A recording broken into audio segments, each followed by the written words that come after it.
সিনেমার পরিবর্তন বলতে সিনেমার 80-র দশক থেকে এর ক্ষয় শুরু হয় আর কি। 90-এ এটা মোটামুটি পরিপূর্ণতার দিকে যায়। 2001, 2, 3 সালের দিকে ওর কফিনের শেষ পেরেকটা ঠোকা হয়। এবং এর জন্য অনেক ভেরিয়েবল আছে, অনেক কিছু দায়ী আর কি। মানে এটা বেসিক্যালি একটা জাতির সিনেমা কেমন হবে, থাকবে কি থাকবে না, এটা তো একটা রাজনৈতিক সিদ্ধান্ত আসলে। হ্যাঁ, তো দেন আমি বলবো যে আমাদের এরশাদ সাহেবের সময় থেকে এটা আসলে প্রথমে ট্যাক্স কাঠামো দিয়ে এক ধরনের ঝামেলা শুরু হয়। মফস্বলের সিনেমা হল এবং ঢাকার সিনেমা হল ট্যাক্স কাঠামোর মধ্যে একটা পরিবর্তন আনে, যেটার একটা ইম্প্যাক্ট আছে।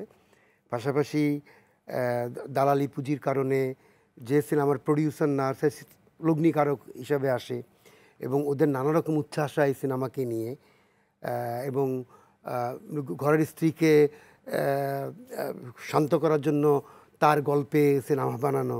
এক্ষেত্রে সেই সময়কার যারা চোস ফিল্ম মেকার তারা তো এগুলো করবে না।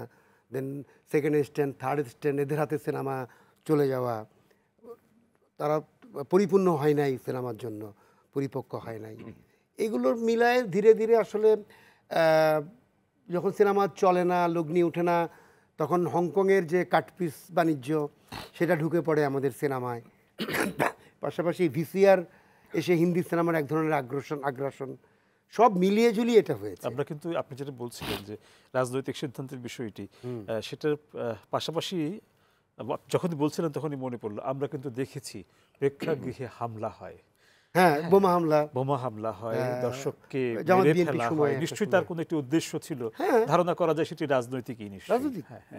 সেই জায়গাতে সবকিছু মিলেই মানে cinema such a important medium যে মানুষকে একটা অন্ধকার ঘরের মধ্যে নিয়ে যায় দল বেঁধে, একটা কনসার্টের মতো অবস্থায় লোকেরা বসে এবং বড় পর্দায় একটা মানুষ যে সাইজ তার থেকে অনেক বড় একটা সাইজ দেখা যায় এবং ওর ইম্প্যাক্ট ডিরেক্ট।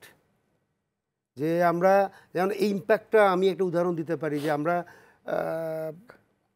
83, 84-এর দিকে আমরা হয়তো এসএসসি টেসএসসি পাস করেছি, নতুন যুবক, কৈশোর পেরোনো নবযুবক।